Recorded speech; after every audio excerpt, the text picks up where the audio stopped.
me, JAM is about just achieving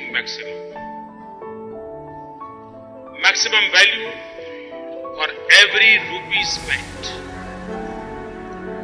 maximum empowerment for our poor. आज़ादी के 67 साल बाद भी देश की एक बड़ी आबादी ऐसी थी जिसके पास ना तो बैंकों में बचत का कोई जरिया था, ना ही बैंकों से कर्ज पाने का कोई अवसर।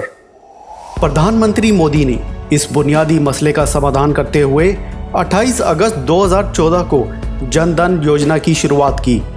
जन धन खाता, आधार और मोबाइल जब साथ जुड़े तो देश में वंचितों के सशक्तिकरण की एक नई क्रांति की शुरुआत हो गई। जैम के जरिए सरकार न केवल भ्रष्टाचार और लीकेज रोकने में सफल रही, बल्कि डायरेक्ट बेनिफिट ट्रांसफर्स यानी डीबीटी भी संभव हो सका। कोरोना महामारी के समय तो जन धन खाता और डीबीटी वंचितों और प्रभावितों को राहत देने में वरदान साबित हुए।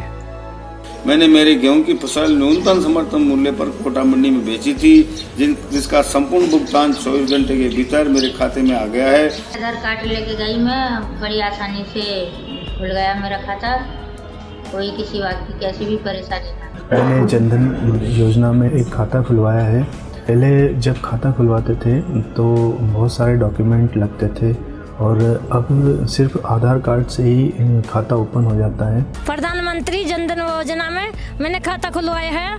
बढ़िया सुविधा खाता के लिए हमारे लिए हम पैसा डला सकते हैं और पैसा निकाल सकते हैं। और पहली माँ के बहुत परेशानी थी, पैसा कहाँ रखा, अब माँ के बढ़िया काम है। प्रधानमंत्री मोदी जी को हमारा आडीसो धन्यवाद। इस समय सरकार करीब 35 से 40 योजनाओं के लाभार्थियों के बैंक खातों में पैसे सीधे पहुंचाने के लिए डायरेक्ट बेनिफिट ट्रांसफर्स यानी डीबीटी का उपयोग कर रही है।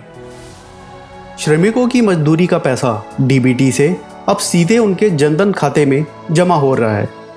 ग्रामीण क्षेत्रों में प्रधानमंत्री उज्ज्वला योजना की सब्सिडी सीधे परिवार की महिला के जनधन खाते में डीबीटी से जमा हो रही है।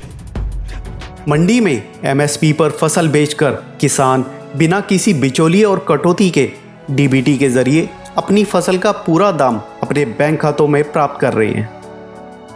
इतना ही नहीं, जन धन खाता, आधार और मोबाइल यानी जैम के कारण संभव हुए डीबीटी से करीब 3 करोड़ 34 लाख नकली या निष्क्रिय खातों की पहचान भी संभव हो सकी है। इन फर्जी लाभान्वितों के खाते बंद करने से देश को हजारों करोड़ रुपए की बचत भी हुई है। ये सब मुमकिन हो सका है जनता को मिली असली ताकत जैम से।